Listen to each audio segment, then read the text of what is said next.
Howdy, folks. Welcome back once again to that dadgum Lawrence Jameson show. An early morning edition of a part 3 of some painting and basing on a Nurgle Rotbringers force I got going on for Age of Sigmar. So if you ain't never seen this show before, it's all about Warhammer and Warhammering. And Age of Sigmar lately is the kick I've been on. And Nurgle in particular. And so I done joined up a couple of leagues, and I got a couple of leagues I've joined up with, and I'm playing Nurgle in both leagues. And one of them's a 1,000-point league. It's a little bit more competitive. And the other one is any kind of points, teams, a lot more casual, narrative type play in the other league here. So I got about 2,500 points worth of Nurgle, but I got 1,000 points of competitive Nurgle, and I need to get one more piece to finish off 2,000 points of competitive Nurgle. But right now I'm working on my 1,000 points of competitive Nurgle, and I've been working on some rot flies, a great unclean one, feculent gnarl maul, and putrid blight kings. So I'm gonna pull the camera up right now, and in the previous video I went back and looked at one of them, and there really wasn't enough light shining down on kind of over my shoulder from this direction. You could see stuff some, but not enough. So I done put up another light, and I've got that gonna click that on, and hopefully we can see a little bit better, because I done come up with a pretty good thing. I was just keeping my fingers crossed on them Nurgle rot flies, and they done come out pretty good. So I'm going to show you all that and show you how it's done. And let me get my camera set up. Just hold just a second.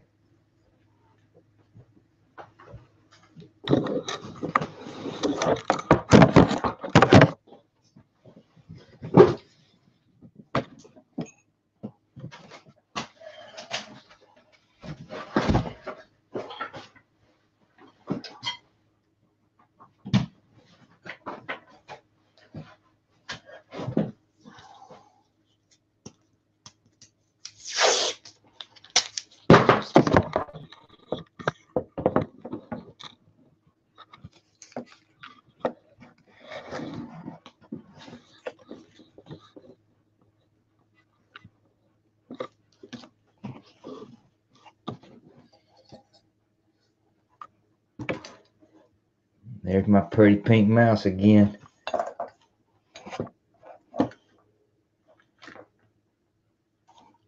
I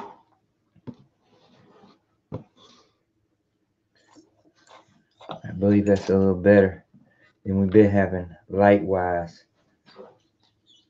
I believe that is a little bit clearer. And we got the many shadows coming from all directions.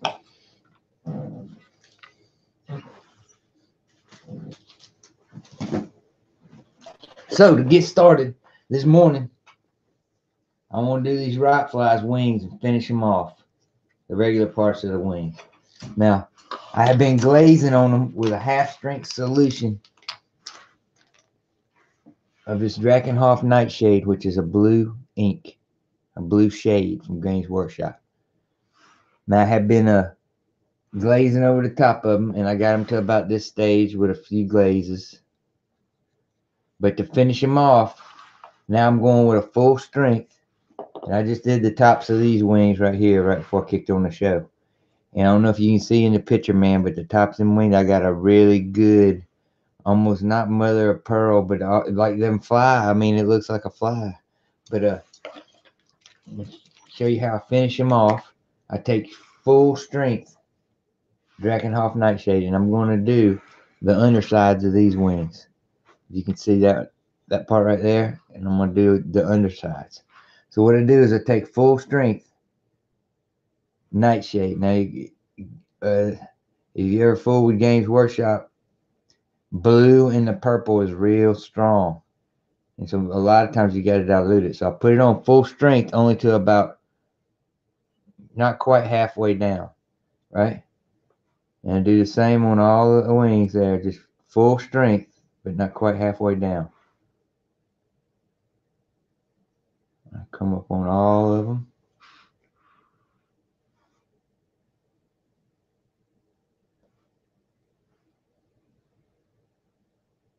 And I'm being pretty generous with it. You know, I'm using it as a wash. Now, before it dries, I wash out my brush. And when I come out of the brush, I don't wipe all the water off of it. I still leave some water on it. And I take most of the water off. And I grab the end of that where it transitions and smooth it out and drag that Drakenhof. And it thins it out as you drag it. And it transitions it. You probably need to go back to the water one time at least on each wing. You drag it back and make a transition. So that one's done. I'm going to do another one here. I'm going to do tops of his wings first. So what I do is get all that water off. So I'm going with I'm getting straight, full strength blue Drakenhof Nightshade. And I go just about to halfway on top of each one of these wings.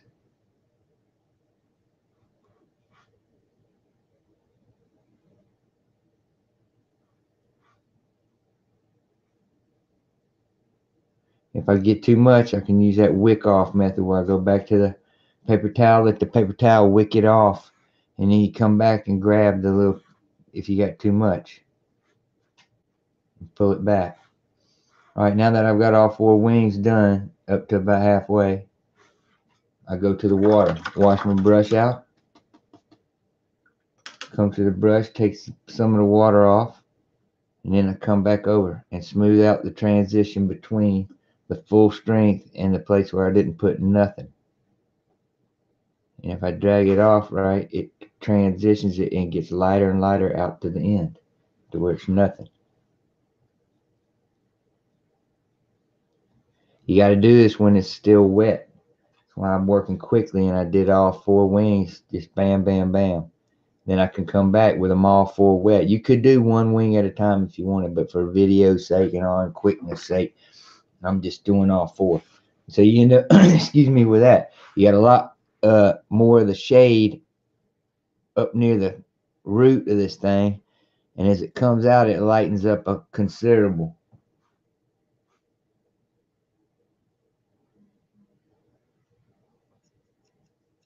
Okay, so that one's done. We do the undersides of them.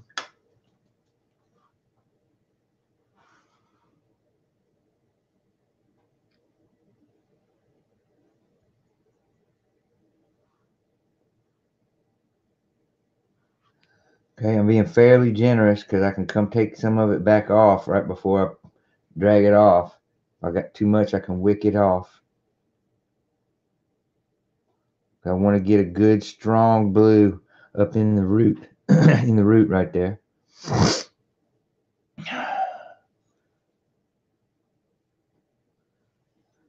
See, I'm wicking off the excess real quick. Then I go to my water. And with a wet brush, I just drag off from the transition.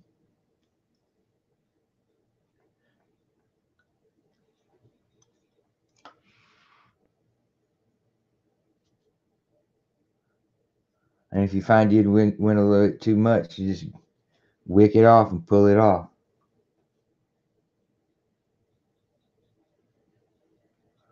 Drag that edge off and it stays strong up in there, and he's done. Going to the 3rd one. Now, of course, this is all after I put about 3 glazes. Hey, drink a Coca-Cola, I do.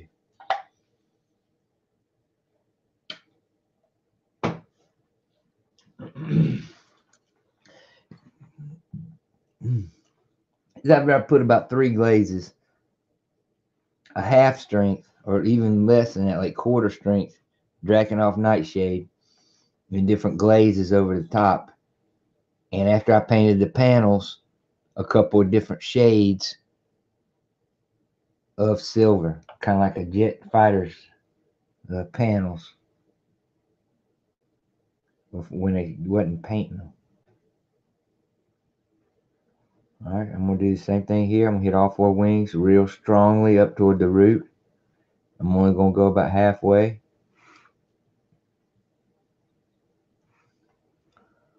Go about halfway up. You probably could have done this step very from the beginning and just skipped all the glazing. But I don't know if you'd have got all the tones that I got from doing the glazing. Because I did get some really good tones from glazing it. All right, once again, I'm going back to the water and taking a wet brush and pulling down the transition, pulling the edge down, and it pulls some of the blue out onto this edge, but it's leaving that strong blue up near the root there. And it's just fading it in. Fading that last strong one, the last one that we put, the last glaze, which would be full strength. You don't want to go because you want it to lighten up near the tips. And I screwed that one up. So I add a bunch of water. I sometimes can pull some of that glaze off, some of that blue off, and it lighten it up. I gotta make sure I wick it all off. You don't want to leave water laying on top of there in a puddle. It ain't no good either. All right, so I've kind of fixed that one, so it'll work. So I'm gonna do the underside of this last one. I'm only doing 3. I reckon you could build you an army, a whole army based around these fellers, and I'm sure people have, because buffed, they can be offensively very good on tabletop. They have a number of attacks of all different sorts. Some of them hit on 3, some of them hitting on 4s. Some of them will, one of them got rend. Most of them don't. All right, now that I've got all that under. But what you can do is buff them up to where they have an attack that puts a mortal wound on a 6. Blades of Putrefaction. That's what the spell's called. You buff them up with that. There's other ways to buff number of attacks in these Nurgle units. You can buff their attacks up higher by being near demon heroes or with spells or whatnot. And they can be a force to be reckoned with in putting a lot of wounds and making people take a lot of save rolls. Yeah, you got a 2-up rerollable ones, but make you roll 36 saves somewhat. Anyway, like I said, some people probably got armies of them running them like Skyfires or whatnot. They're not quite the equal of Skyfires, I don't think, at all. Even though they're 200 points for 3 of them. Anyway, I'm going to let them sit to the side for a minute. And I am going to get on to something else while they dry up and put them to the side. So you see the look that we got, and I'll bring them down. Like I said, this one's dry. But that's the look you get on top of them wings. And I think I'm going to be satisfied with that look. Let me put these to the side, let them dry.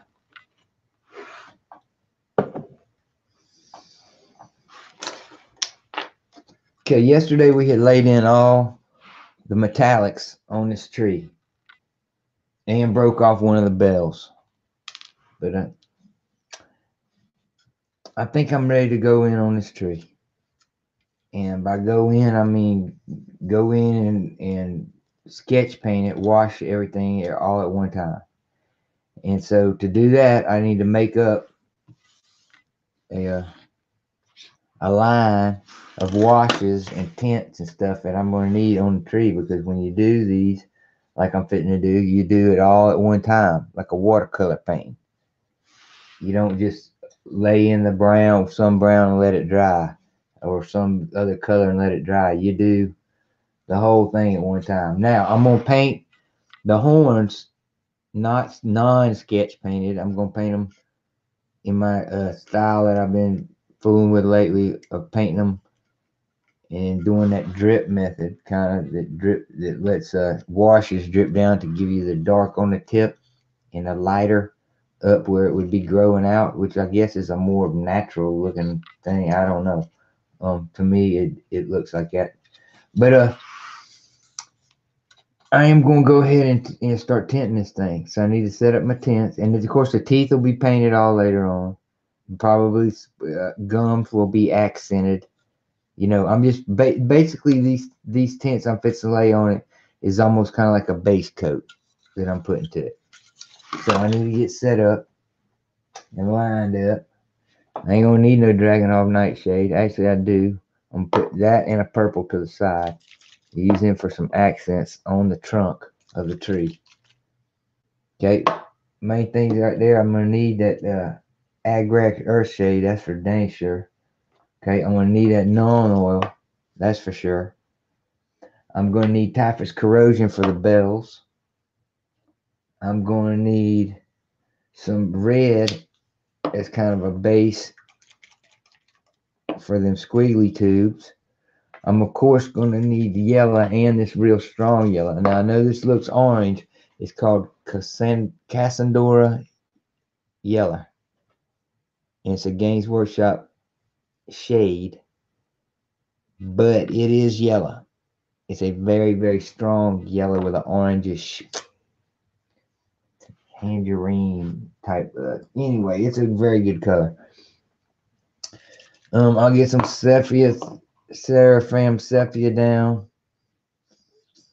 Of course, I'm going to need the Athonian Camo shade, which is a greenish, camo type shade. I'm going to need a little bit of this, and that's all I got left of that Beal Tan green, which is a real strong, bright green. Heck, I'm going to need all these, man. And anyway, if y'all were waiting to see a shade spill,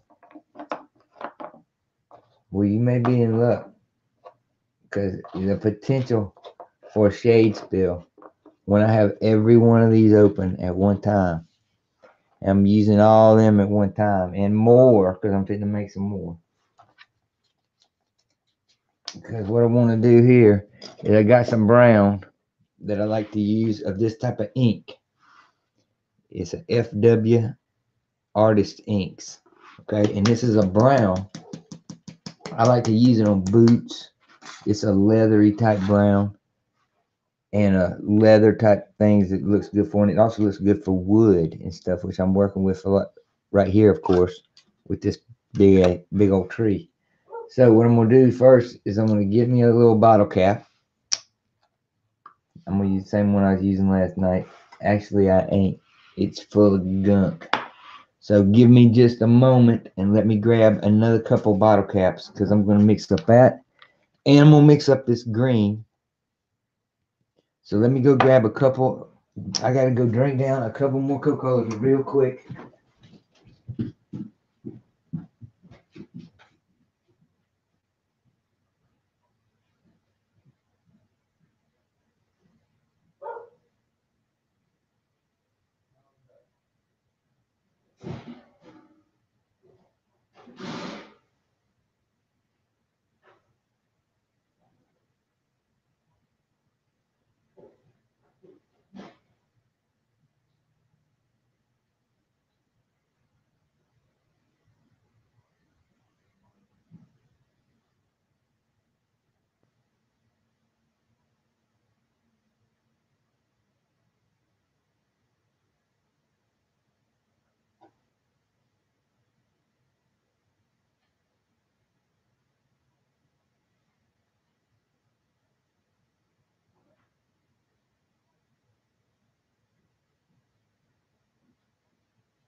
Alrighty, I'm back.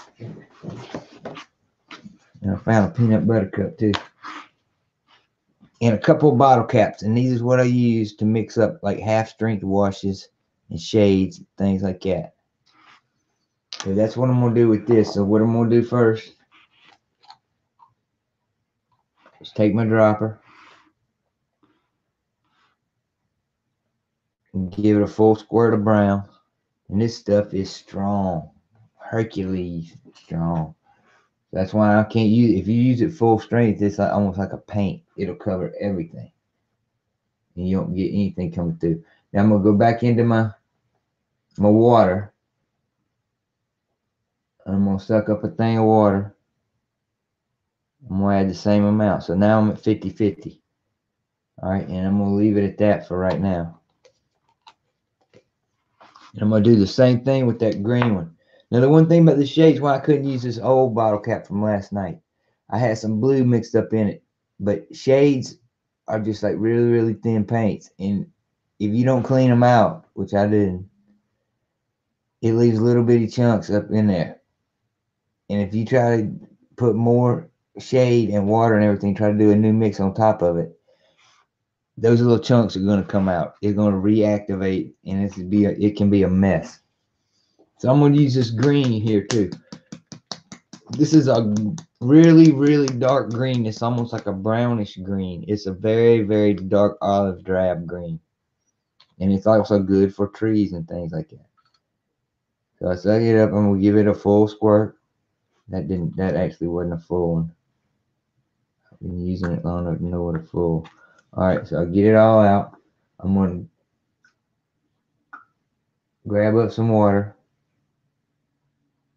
For some reason this dang stopper ain't working as good as the other one.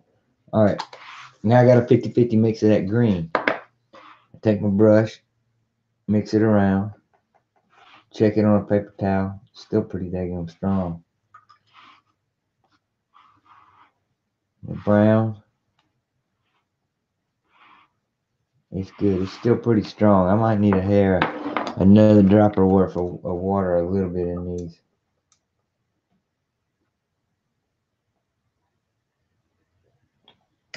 Now, that ought to be fine.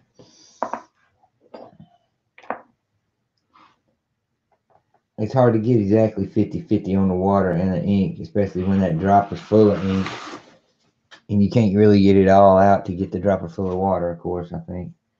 So anyway, I got all my shades set up now. Got me a paper towel. Now I'm going to pop them open. Give them a shake. And the hardest part, rigging them so the top stays open. Because of course these you don't paint from no pallets. You paint from being very careful not to flip them over. And of course, I got a bunch of other models on the table too. It'd be pretty nasty if I flipped one of these over on top of them Black Kings, that purple. But y'all might get to see it. You never know.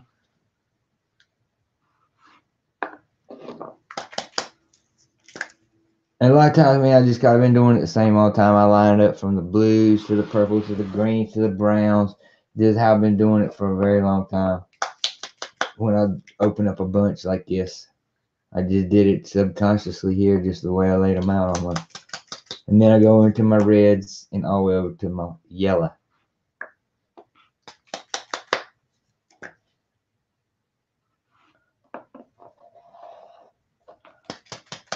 Now, it might seem ridiculous to need this much, but you need this much.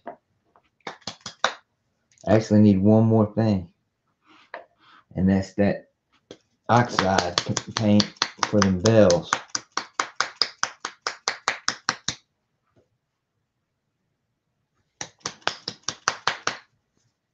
So I got it open. And the typhus corrosion.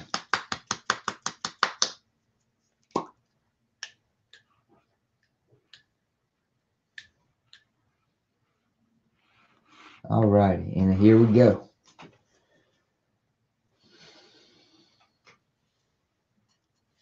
I lost my glasses. That gun I did. Alright, I got some here.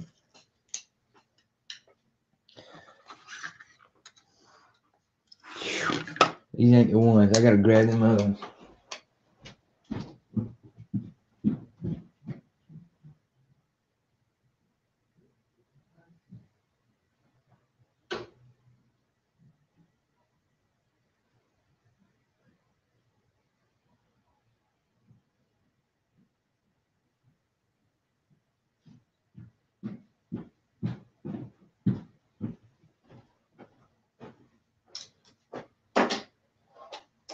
Well, let's here we go. All right. First of all, I'm gonna go ahead and hit Agrax Earthshade around to darken down the rims here in this gold.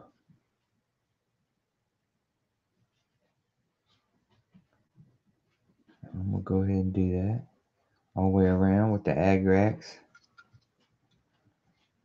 being fairly liberal with it, letting it flow. That's the one good thing about working with inks and all, you know, is the flow, the way they flow around where you painted the model.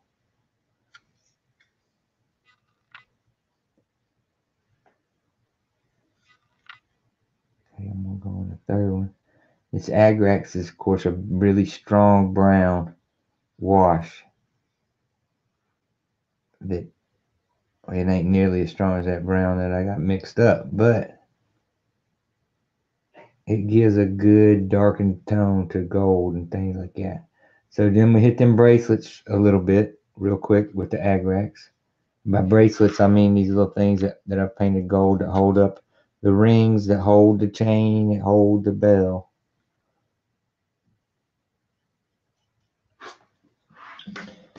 Wash out a little bit. Now I'm going to go to the non-oil on the chains. And I'm going to hit all the chains with non-oil and all the silver parts with non-oil and get them wet with it. And all the bells with non-oil.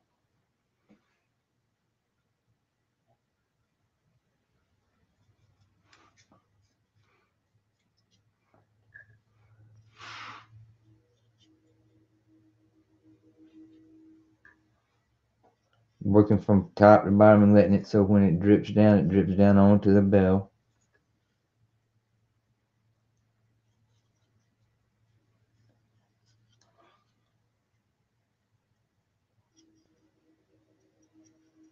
Catching all my metallic parts.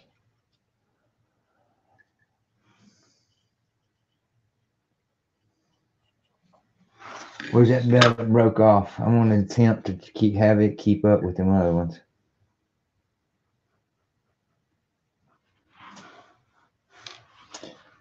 Now, while I got all these metallic parts wet, then I'm going to add in a little bit of typhus corrosion. Just dabbed here and there on them chains and on the bells. You know, and you just want to dab here and there because it's still wet. And if it ain't wet enough, you go back and get it wet with some more non-oil.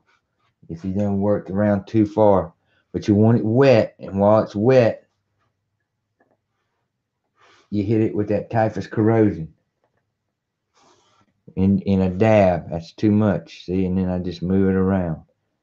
You don't want it too covered in corrosion. You just want spots of corrosion that when you highlight it, it's going to come back and show those little pebbles and things in it when you come back and highlight it. Now you can do it to the gold, but I ain't going to corrode the gold. I'm going to leave the gold a normal. Now, back over here while it's still wet, you're going to want to grab a little bit of this oxide paint and touch here and there on these bells. Not all over, but just kind of a touch. You know, because this stuff will grow around the rings, that's where it likes to settle in real life. Give it a touch. If you go too much, like I just did right there, it's too much. You can wick it off. Okay? Wick it off back to a paper towel. If you're getting way too much buildup, like I am, wick it off. I'll start down here. Okay, I'm gonna start down on that one with I'm gonna run like a red and a purple up in that. So I'll grab me some purple, full strength.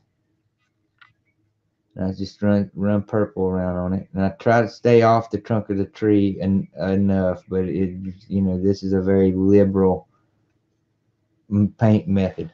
So I hit it with the purple. Let's hit it with some red on top of that. It'll darken it. And there's spots where you didn't hit it in the purple. You don't hit it completely all over. You leave a few spots like on the very edge, like where it would be like a highlight. Hit it over with the red. Now you gotta, when it starts to build up too much at the bottom, you gotta wick it off. You start wicking it off at the bottom. You don't ever try to wick off from the top unless it's just gathered way too much somewhere. It usually is gonna run down through gravity down to the bottom. So let it dry just a little bit, but we're still gonna come back and hit it while it's still wet, because it ain't red enough. I'm gonna hit it again with the red. Except this time I'm gonna stay more toward the tops. Alright, I'm gonna come over to this other one. I'm gonna do it the same way because I'm thinking it's the same type of a plant here. I'm gonna hit it with the purple, mostly all over with purple. I'm just gonna leave spots. I don't gotta hit the whole thing because there's, like I said, still spots.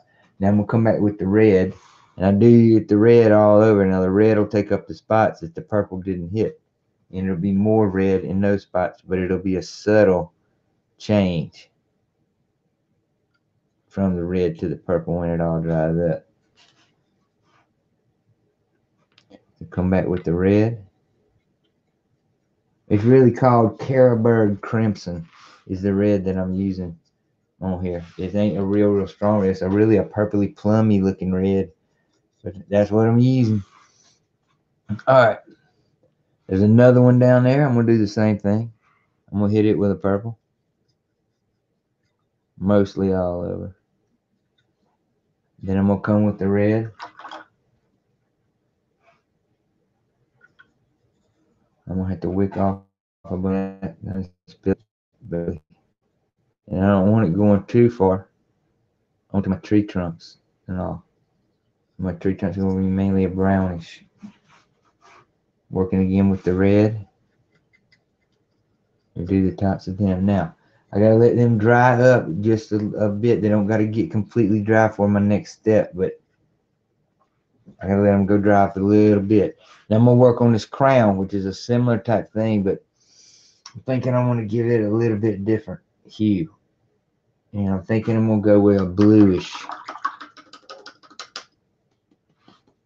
So I'm gonna grab some of that Drakenhof Nightshade, and I'm gonna hit it and most of it with the blue. And I don't gotta cover the whole thing because it's gonna get, again, like that other one, a secondary color.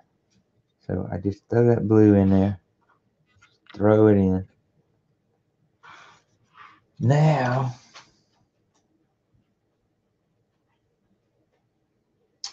what would be a nice thing? It's gonna be just a straight yellow. All right. So I'll take some of that really, really strong orange yellow.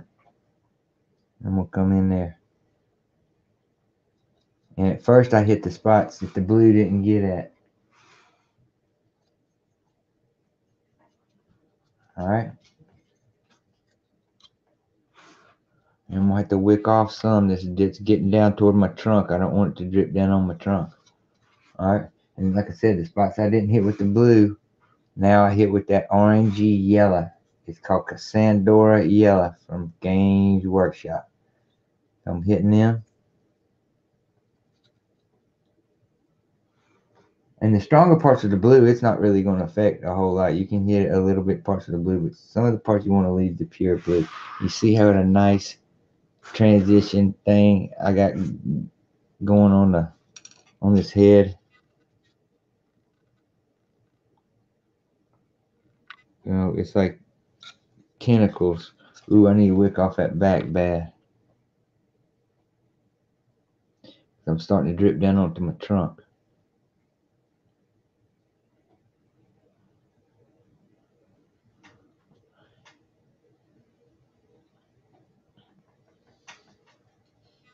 Now, while that's drying just a minute, just for a second. See that fade from a blue to a yellow up on the top there?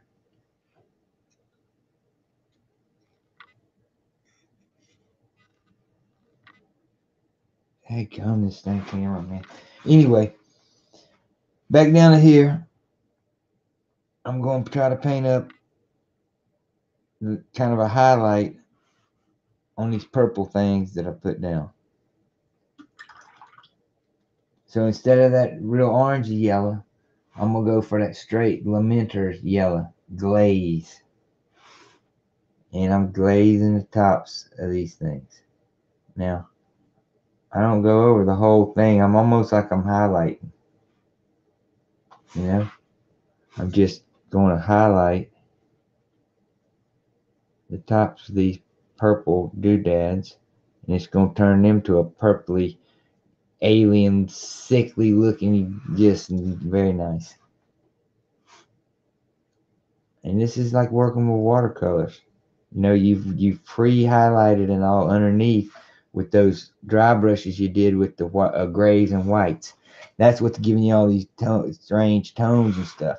But then you're using these inks to get the colors to bring the tones out. You know, it's a good thing. It's a good method and quick. You're seeing right now. Now I'm looking up on my bell. I got a big puddle. I need to wick off some here before it dries. Because a big puddle right there will just be a mud puddle and actually even take off detail.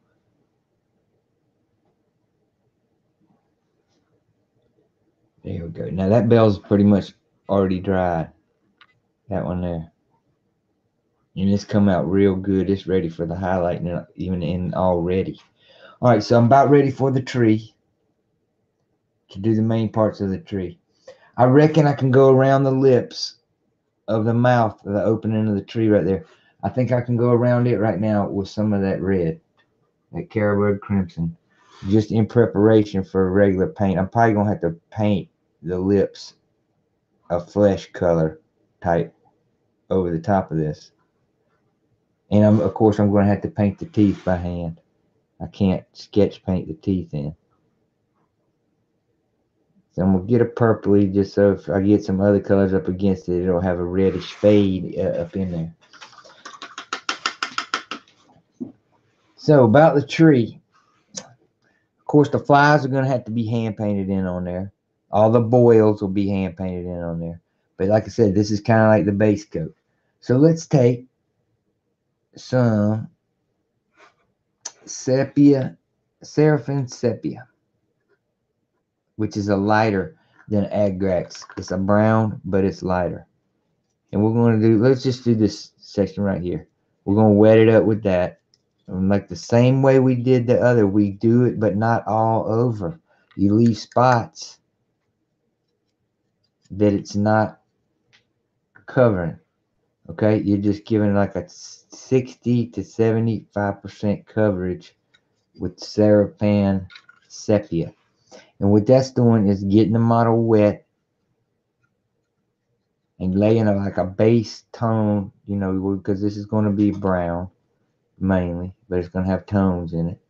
Don't forget the roots on the ground. And at this point, you can be a little sloppy going on the ground because the ground might have to be painted in later, of course, dry brush it as well to differentiate it from all the mess that I'm going to be dripping down on it. But go ahead and wick off if you see too much running down into the bottom, into the cracks. And like I said, don't forget the roots.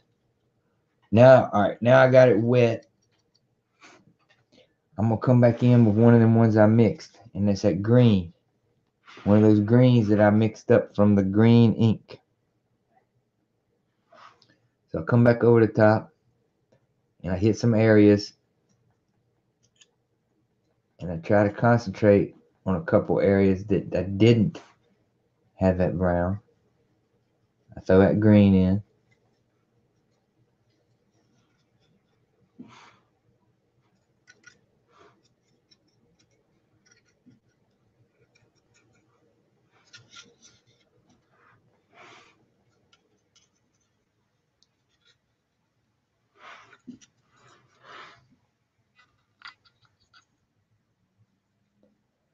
Okay, now while that green's wet, it's a little strong. I'm gonna throw that brown in on top of it.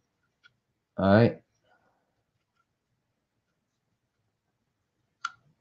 That brown that I have mixed up gets splotched around in on top of it. Now I gotta start wicking off and taking away from certain spots that has too much in it. Okay. I've been forgetting these damn tree trunks up here. You know, with all the colors. Not trunks, but the limbs, I mean. I've got to remember the limbs. And what I'm doing, we're just working with the various shades of brown. Okay, now I'm fitting to hit it with an Agrax Earthshade to get any spots that I have missed. First, I need to wick off the excess of any big puddles that I got going on. Now I'm going to come back with Agrax Earthshade, and I'm going to start at the top. And any branches I missed that are still white, I hit with that Agrax. I come with the Agrax over the top, and I'm working one branch at a time now. I work this branch back, and then I wick off. Wick off. Okay, I'm working this branch back, starting at the top of it, working it back to its shoulder with that Agrax Earthshade, making sure I'm covering all the spots that I have missed with them other colors. Then I start wicking off the bigger puddles.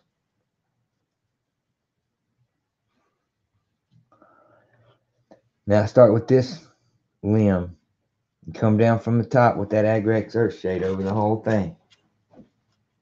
Both sides, making sure I hit the spots that I didn't get before. Now I go back to the paper towel and I'm wicking off. I'm taking off my puddles and bringing them back to the paper towel. And as you can see, I got a wet paper towel down there now from wicking off all this stuff. Wicked off all over my paper towels. But once again, Agrax Earthshade starting on this limb over here, bringing it down, make sure I hit all the spots. Agraxing. Okay, now start wicking off.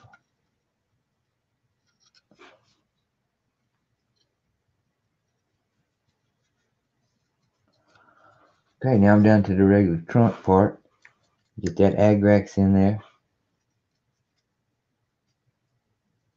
Agrax will take up any of the spots that didn't get dark enough or didn't get hit enough. Ooh, that's supposed to be a purple. Found me one of them tubulars that's set on the ground. And I need to go ahead and hit. It was kind of separate from the other ones. Is any other spots? No. Alright, once again, using that Agrax Earthshade to go around and finish off and cover up any white spots on the roots, any white spots on the side of the trunk, on the front of the tree, anywhere.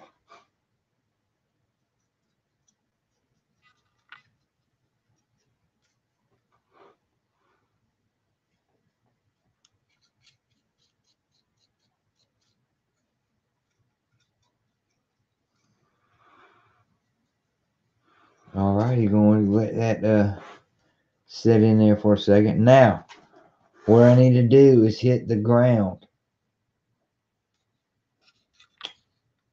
with None oil.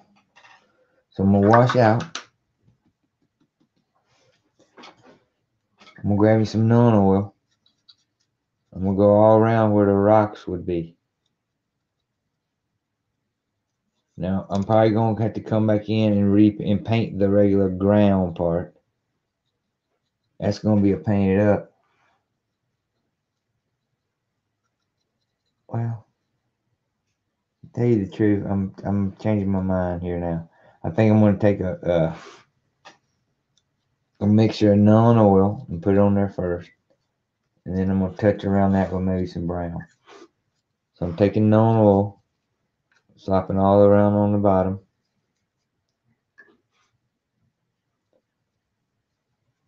I'm staying away from my purple plants and all. Need some agrax up on that. That's the damn root right there that I had missed. It had some white on it. Now I'm milling oil in all the bottom, all where the rocks are. To try to get the colors of the trees that had run down on the rocks.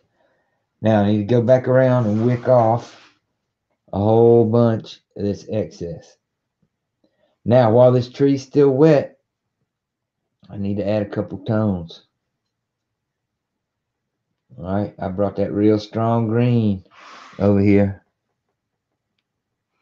I'm just going to touch it, and touch it, and touch it, and just touch it, okay?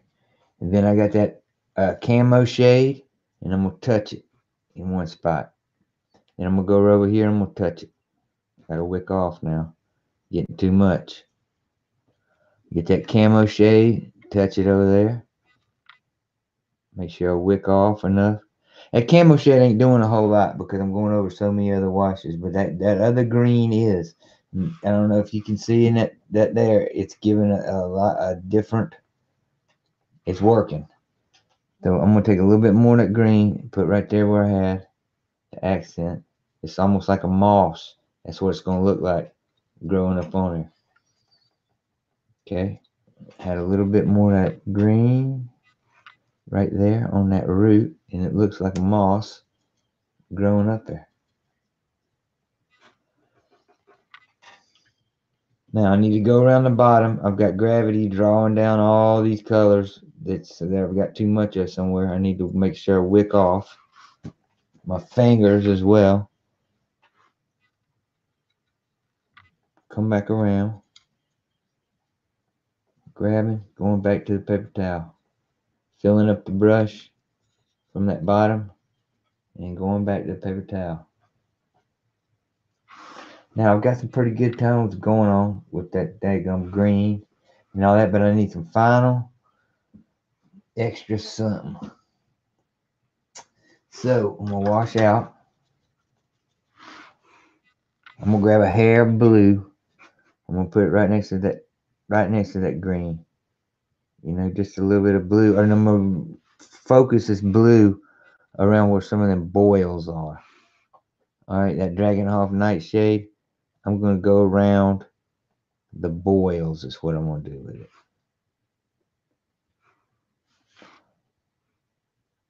There's some boils on the front there, and it's gonna give it a bruising look where the boils are.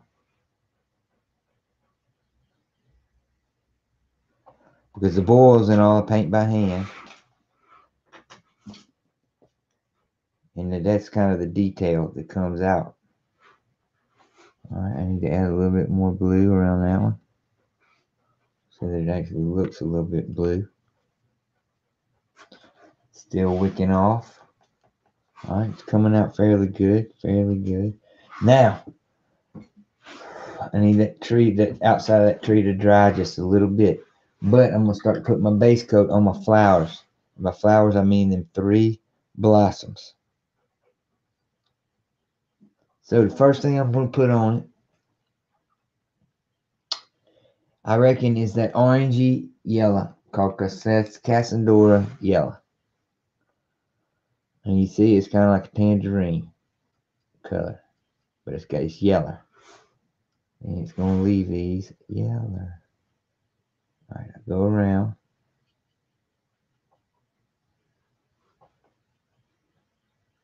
And wash that yellow on there.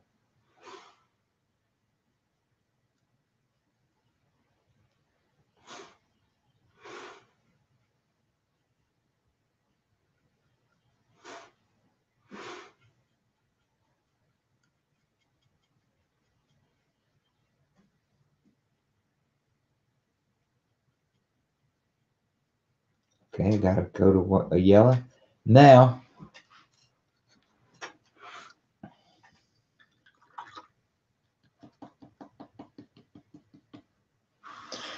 Now I got to take some of that straight yellow, Lamenter's yellow.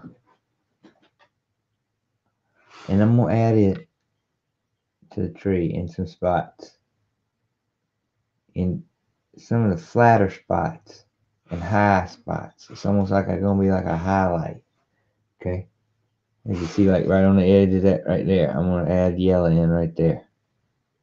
Alright. Make sure I wick off good before I go back in that yellow.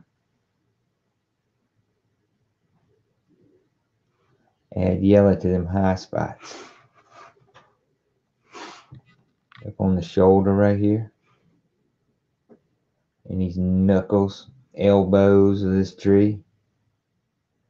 Add that yellow on top.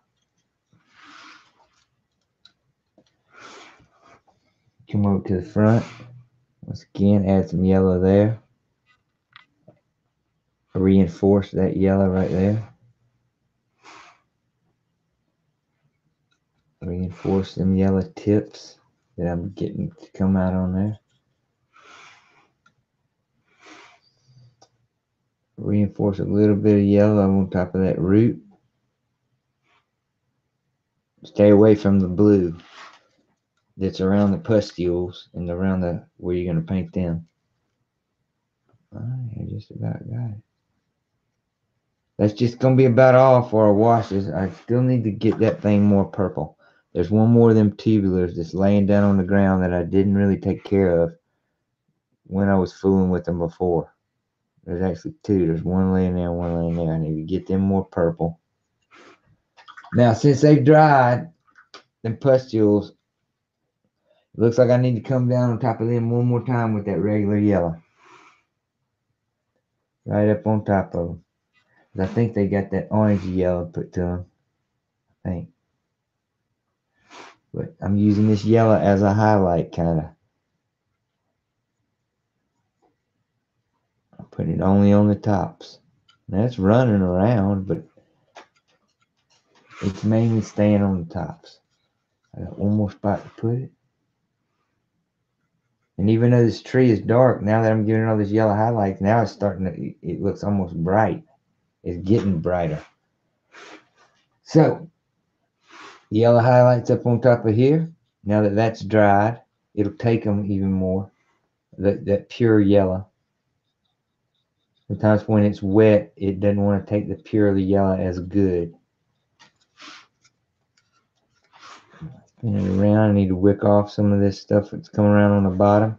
Because every few minutes, the gravity, you're going to look down and see the gravity's done pulled down a whole bunch of wash if you're doing heavy washes like this.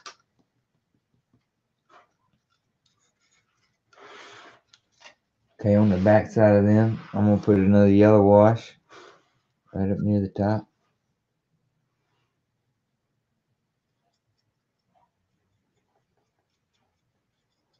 Like a highlight. And of course, it's got pustules and bubbles on it that is going to show up. But this tree is just about done on the washing. Got to do one more thing. Wick off everything I got on going on the blossoms, which is a lot. And then I need to hit the blossoms one more time with that high yellow.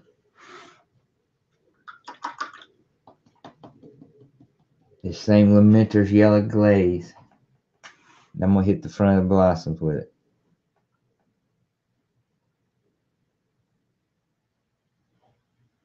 Alright. I'm going to try to stay more toward the top. I'm not going to do the bottom of the blossoms with this high yellow. Just the top right here. By top, I mean where the sunlight's coming down. Just going to do them tops. There we go. All right, now I'm going to set her to the side. Let it dry up. And then we can start some little highlights and the detail painting on that. But have you seen how quick that was, man? I laid in all basically a base colors on this tree. And it's going to have some really, really good brown tones and things in it. Let me see if I can get, I need like a, that's what I need.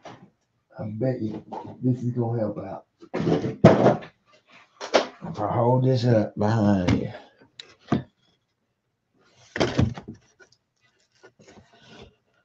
You can start to see some of the tones that we got from all that mess.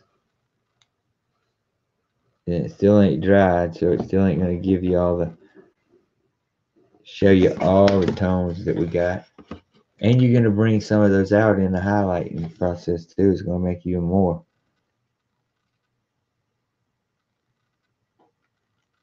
But you see them yet? See where I put that yellow? See yellow up on the shoulder that ain't dry yet? See the yellow highlight on them purple pustules? And now when we go to put a purple highlight around the rim of them pustules, it's going to look not airbrushed, but it looks natural. It's got a natural fade to it, you know, from one color to the next. Same as on the tree. Now you're going to paint them pustules on the tree, and they're going to be in like a sharper detail. And then behind it, you're going to have all that that nice tones and stuff from all that watercoloring that you done. So I didn't spill none of them. I'm gonna close them all up for right now. Put them back on the shelf.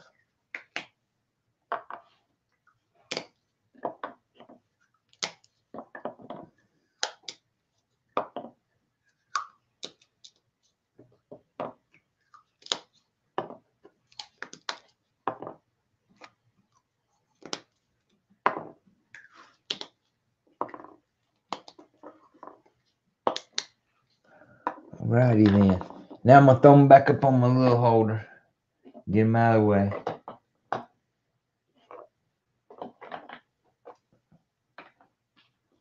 Put this junk to the side. And I pretty much got to trash this old wet rag that I got and get another one.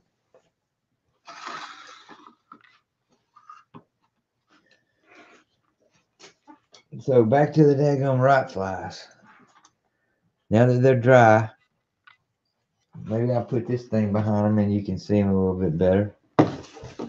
You can see the tones that we ended up getting on the wings. Can you?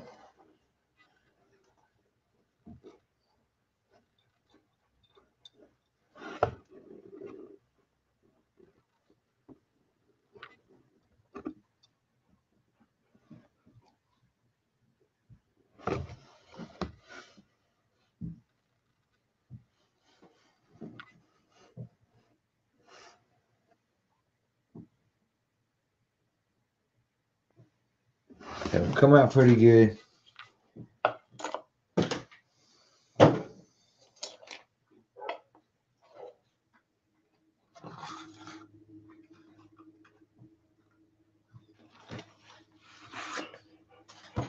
All right, well, I'm gonna leave that session at that right now, and go get me some breakfast.